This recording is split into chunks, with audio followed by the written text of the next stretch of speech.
Hi, I am Kate Zaromsky, and I am an Associate Dean of Academic Success in the Center for Academic Success.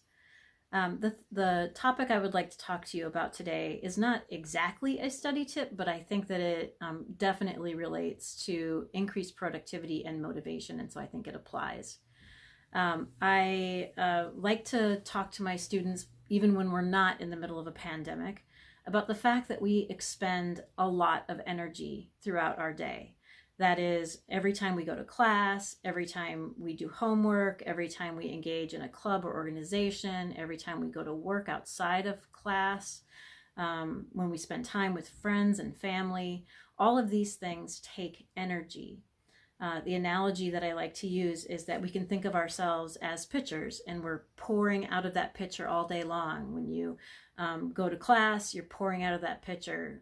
Class work, time with your friends, time with family, you're continually pouring out of that pitcher. And if you're not taking the time to fill the pitcher back up, eventually you have nothing left. And this is when we experience negative emotion and decreases our productivity. So it's really important that we think about the need to fill that pitcher up again, but also we need to be intentional about the activities that we're doing that fill the pitcher.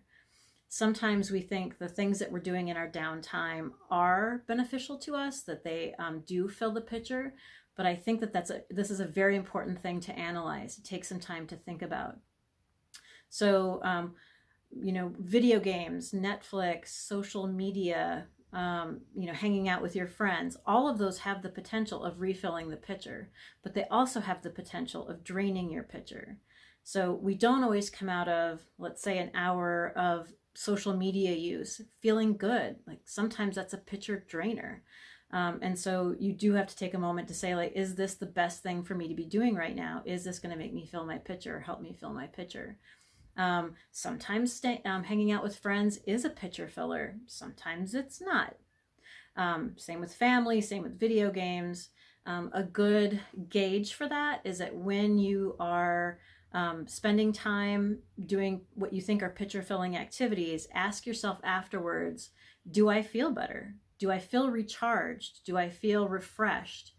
Do you come out of the activity feeling drained, or do you feel like you have energy? Do you feel higher levels of stress because now your deadline is closer?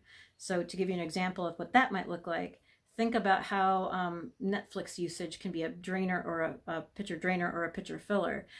If you watch a couple of episodes of something fun and light and you laugh and it's good and you leave those few episodes feeling good, pitcher filler, right? But if you come out of 8 hours of watching an entire season of something, now your deadline is a lot closer to you and it raises your stress. It brings on negative emotion. And it makes you less productive and less motivated. And so my tip is to be really cognizant of the decisions you're making with your downtime. Ultimately, making good decisions in this area can make you more productive and help you reach your academic goals.